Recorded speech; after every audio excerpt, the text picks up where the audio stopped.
افطار سے ہی بات شروع کروں کیونکہ ابھی آپ افطار سے فارغ ہو کے آئیں چند ہی گھنٹے پہلے. افطار کے بہت سے مستحبات ہیں روایات میں، شریعت میں، مسائل میں. آغا کوئی امام خمینی صاحب کا فتویٰ، افطار کے کچھ مستحبات ہیں. سے کچھ کی پابندی ہوتی ہے لیکن ایک مستحب ہے جس کی پابندی کم ہوتی ہے. مثلا افطار کے مستحبات یہ کہ اول وقت افطار کرو. اگرچہ ہمارے یہاں اگر ہم 2 گھنٹے کے بعد بھی روزہ کھولیں تو کھل جائے گا، لیکن ثواب یہ ہے کہ فوراً ٹائم آتے ہی روزہ کھول. یہ ایک مستحب. کھجور و نمک و گرم پانی اس سے افطار کیا جائے، یہ بھی ایک مستحب. اس کے علاوہ یہ بھی مستحب کہ پہلے نماز مغربین پڑھو پھر افطار کرو. یہ زیادہ اس کا ثواب بتایا گیا. یہاں تک کہ کراچی کی کچھ مسجدوں آدھے مسئلے کی پابندی ہوتی، مغرب کی نماز کے بعد اور عشاء سے پہلے افطار دے دیا جاتا. گناہ نہیں، حرام نہیں ہے، غلط نہیں، لیکن زیادہ ثواب اس میں ہے کہ پہلے دونوں نمازیں ہو جائیں اس کے بعد افطار. اچھا، جو پہلی چیز میں نے بتائی اس میں اور اس میں فرق نہیں. ابھی آپ کہیں گے کہ پہلی چیز تو آپ نے یہ بتائی کہ فوراً افطار کرو، اب کہنے نماز پڑھ کے کرو. فوراً سے مقصد ہے نماز کا وقت نکال کے. ہاں، 2 آدمیوں کے لیے یہ حکم نہیں ہے نماز کا، ان کے لیے بہتر ہے پہلے افطار کرو. پہلا وہ آدمی کہ جو آج اتنا زیادہ روزے میں بھوک پیاس محسوس کر رہا کہ نماز میں وہ جب زبان سے قل واللہ پڑھے گا تو اس کی آنکھیں بھی قل واللہ پڑھ رہی، یعنی مسلسل اس کی توجہ جو ہے نماز سے ہٹ کے کھانے پینے کی طرف رہے. اب اگر اتنی زیادہ بھوک و پیاس لگ رہی تو پھر تو بہتر ہے کہ پہلے پیٹ پوجا کرو، اس کے بعد اللہ کی پوجا کرو آ کے، اور اس کے بعد نمازیں پڑھو. اور دوسرا وہ کہ کوئی مومن اس کے لیے انتظار کر رہا ہے دسترخوان پہ. وہ مومن پہلے نماز نہیں پڑھ رہا، دسترخوان پہ بیٹھا، تو ٹھیک، مومن کی خوشی اتنی اللہ کو پسند، کہا کہ ٹھیک ہے میری نماز بعد میں پڑھ لینا، پہلے جاؤ مومن کا دل خوش کر کے آ جاؤ. ان 2 کیٹیگریوں کے علاوہ، 2 آدمیوں کے علاوہ ہر آدمی کے لیے مستحب ہے پہلے نماز پڑھے پھر افطار کرے. اور افطار کے مستحبات میں کیا ہے کہ دعا پڑھنے کے بعد افطار کرے. اچھا، دعا بھی مستحب ہے، واجب نہیں. بچے بعض اوقات سوال کرتے ہیں، ارے غضب ہو گیا، آج ہم نے شام کے وقت دعا نہیں پڑھی اور کھجور کھا لی، کیا اس کی قضا کرنا ہے؟ کفارہ تو کوئی نہیں. ارے کفارہ چھوڑے، قضا بھی نہیں ہے اس لیے کہ دعا واجب نہیں. ٹائم ہوا روزے کا، آپ کو حق ہے آپ کھجور کھا لیں، کوئی بات نہیں ہے، لیکن دعا کا ایک ثواب. خیر بہرحال یہ تو بچے کرتے ہیں. بڑے جو ہیں روزہ رکھنا بھول جائے لیکن دعا پڑھنا نہیں بھولتے ہیں. تو بہرحال تو یہ 3-4 چیزیں تو ہے ہمارے یہاں کہ کھجور اور نمک کا افطار کرو، نماز پہلے پڑھ لو، دعا بھی پڑھ لو، یہ ساری باتوں کی پابندی. مگر کیا آپ کو معلوم کہ ان کے ساتھ ایک 5ویں چیز بھی ہے، اور بعض علماء نے کہا کہ وہ ان 4 سے زیادہ اہم نہ تھی تو ان کے بالکل برابر تو ہے ایک 5ویں چیز. وہ کیا؟ وہ 5ویں چیز کیا؟ وہ 5ویں چیز یہ ہے کہ افطار کرتے وقت گویا تو ہر لمحے مر رہے ہو اور دوبارہ نئی زندگی مل رہی. دل تمہارا ڈوب رہا ہے، ابھر رہا، سانس رک رہی ہے، دوبارہ آ رہی. یعنی سانس رکنے اور آنے کا مقصد سائنسی فلسفہ نہیں، گویا مر گئے پھر ایک نئی زندگی ملی. کیا مطلب ہوا؟ بس اس کی تشریح کروں، اور آج کی گفتگو میں اب زیادہ گنجائش نہیں، بہت ہی چھوٹی سی بات. لیکن کتنے لوگ ہیں جو افطار کے وقت اس کا خیال رکھتے ہیں؟ ملا احمد نراقی معراج السعادت میں باقاعدہ ایک پیراگراف اس کی تشریح میں لکھا، بالکل ایسی ہی کیفیت جیسے ہمارے زمانے میں تو ہوتا تھا، اب آج کا پتہ نہیں. اچھا، میرا زمانہ کوئی 150 سال پہلے کا نہیں ہے، لیکن حالات اتنی تیزی سے بدلے کہ 5 سال کی چیز بھی آج پرانی لگ رہی. ہمارے زمانے میں تو یہ ہوتا تھا کہ آج امتحان کا رزلٹ نکلنے والا، اب جتنے بھی بچے اس دن اسکول آتے تھے سب کے دل دھک دھک دھک دھک کرتے تھے، پتہ نہیں پاس ہو پتہ نہیں فیل. اب آج تو یہ کوئی مسئلہ ہی نہیں، پاس ہونا فیل ہونا کوئی مسئلہ نہیں، لیکن ہمارے زمانے میں مسئلہ تھا. جب تک کہ وہ ٹیچر نام لے کے اناؤنس نہیں کرتا تھا کہ فلاں صاحب پاس ہو، بس ہر وقت، اور جیسے ہی نام کو پکارا گیا اور بری حالت ہو گئی، اب پتہ نہیں پاس ہو رہے ہیں یا فیل ہو رہے ہیں.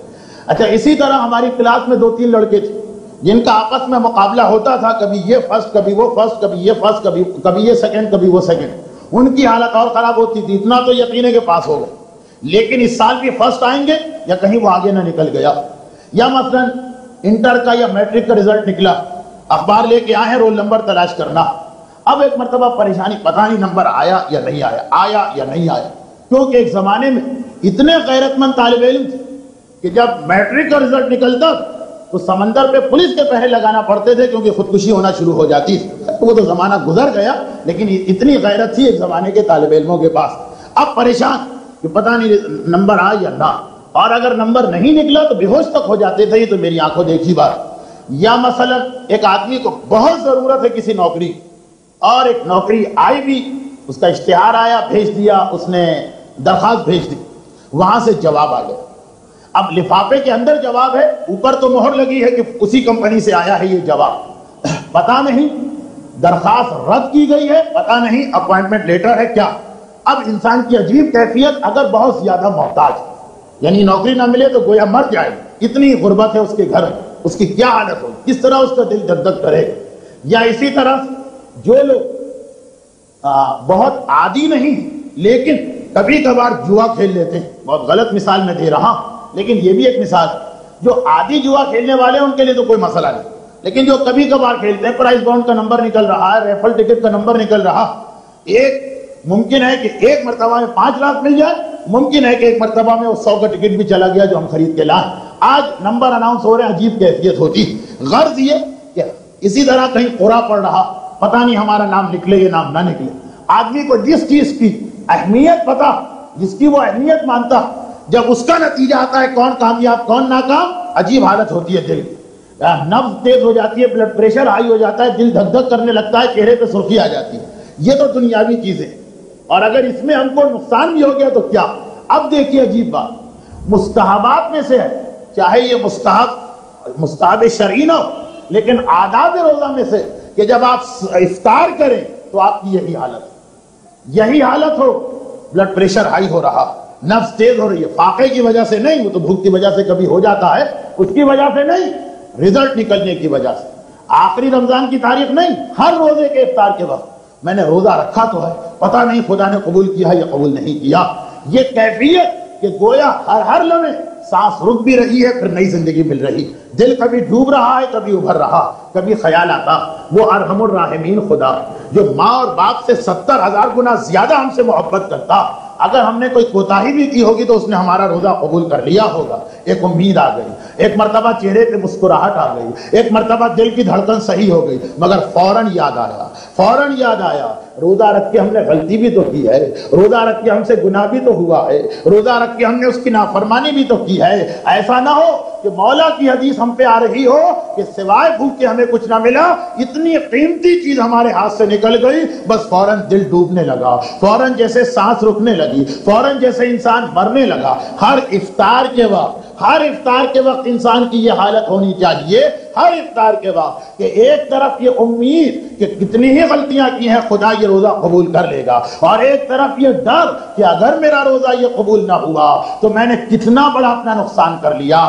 اگر وہ باؤنڈ کا نمبر نہ نکلا تو صرف 5 لاکھ کا نقصان ہے، صرف 5 لاکھ. میں کہہ رہا ہوں، یہ اس لیے کہہ رہا ہوں، اس لیے نہیں کہ میرے پاس لاکھوں روپے ہیں، اس لیے میں نے تو زندگی میں شاید 5 لاکھ ایک وقت میں دیکھی بھی نہ ہوں، لیکن صرف اس لیے کہہ رہا ہوں کہ اگر آخرت کی نعمتوں کے سامنے اس 5 لاکھ کو رکھیں تو یہ تو صرف سے بھی گئے گزرے ہیں، یہ تو اس سے بھی کم ہے. یہ صرف اتنا نقصان ہے، ایک امتحان فیل ہو جانا یہ کوئی حیثیت نہیں رکھتا، لیکن اگر روزہ کسی کا ٹھکرا دیا جائے اتنا بڑا لاس ہے، اتنا بڑا نقصان ہے کہ معصوم یہ فرماتے ہیں کہ روزہ کھولتے وقت تمہاری حالت ہی عجیب ہونا چاہیے، تمہاری کیفیت ہی عجیب ہونا چاہیے.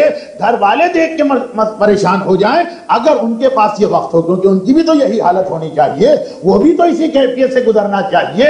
یہ ہر روزے کے وقت انسان کے لیے مستحب ہے. کیا چیز مستحب ہے؟ اس پہ توجہ دینا کہ روزہ تو رکھ لیا، قبول ہوا ہے یا قبول نہیں ہوا، ایسی محنت ہم نے کی ہے یا نہیں کی. اگر آپ اکٹھا ایک مرتبہ، جس طرح لوگ مثلا ہول سیل کا حساب کرتے ہیں کہ بھئی آخری رات عید کی رات کو جا کے سوچیں گے، تو اس میں سب سے بڑا نقصان یہ کہ وہاں اگر کوئی غلطی نکل آئی تو اب رمضان تو آپ کے ہاتھ سے چلا گیا، اس کو ٹھیک کیسے کریں گے. لیکن ہر رات کو اگر آپ اپنی چیکنگ کریں، ہر افطار کے وقت اگر آپ اپنا جائزہ لیں کہ کیوں، اب یہ بھی ذہن میں رکھیے کہ خدا ظالم تو نہیں، روزہ میرا قبول کیوں نہیں ہوا، غور کرنا ہے کوئی ایسی غلطی تو نہیں ہو گئی جتنی دیر آپ بیٹھے رہیں. البتہ یہ ساری چیزیں ایسی کہ ایک مذاق نہ بن جائے. پتا چلا کھجور لے کے بیٹھے 2 گھنٹے گزر گئے، گھر والے پریشان کہ سکتا ہو گیا، بے ہوش ہو گئے، کیا ہوا، یہ مقصد نہیں. بس یہ کہ جیسے جیسے افطار کا وقت آ رہا وہی حالت ہو جو رزلٹ آؤٹ ہوتے وقت طالب علموں کی حالت ہوتی ہے، وہی حالت ہو جو قرعے میں انعام نکلنے کے وقت قرعہ اٹھاتے وقت دیکھنے والوں کی حالت ہوتی ہے۔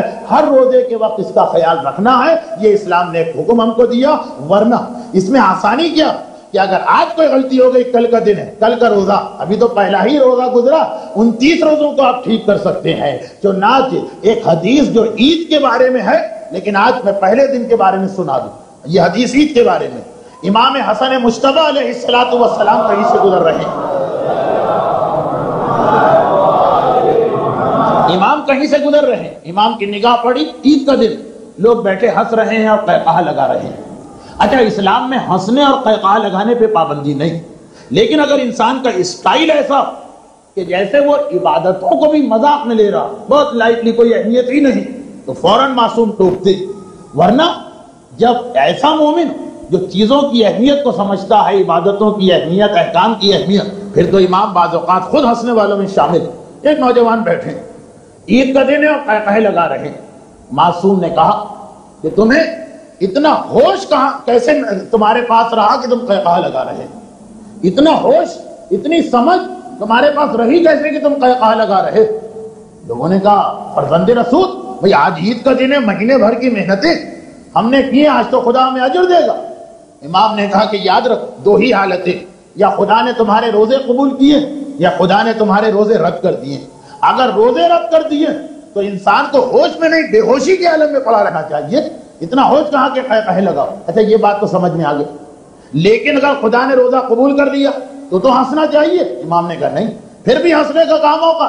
ارے اگر خدا نے روزے قبول کر کے ہمیں وہ اجر دیا ہے جو روزے دار کا، تو ہمیں خدا کے احسان سے ایسا سجدہ کرنا چاہیے کہ عید کا دن ختم ہو جائے، پیشانی اٹھانے کا وقت نہ ہو۔ اتنی بڑی نعمت دی، ہمارے روزے قبول کر لیے، ہمارا اتنا بڑا درجہ ہو گیا، پھر تو ایسا سجدہ کہ پیشانی نہ اٹھے۔ یہ وقت تمہارے پاس کہاں سے آ گیا قہقہہ لگانے کا؟ امام بتا رہے ہیں کہ ہر، یہ تو 30 روزوں کے بعد، لیکن ہر روزے کے بعد یہ ہونا چاہیے کہ اگر خدا نے روزہ قبول کیا ہے تو شکر خدا میں انسان کی پیشانی جھکے، اور اگر کوئی ایسی غلطی ہے کہ روزہ رد ہو گیا تو انسان کو زار و قطار روکے، کل کے لیے توبہ کر کے اپنی غلطی کا ازالہ کرنا ہے۔ یہ ایک بات ہوئی، یہ ایک بات ہوئی جو ہمارے یہاں لوگ غافل، روزے کے افطار کے وقت اس پہ توجہ نہیں دیتے۔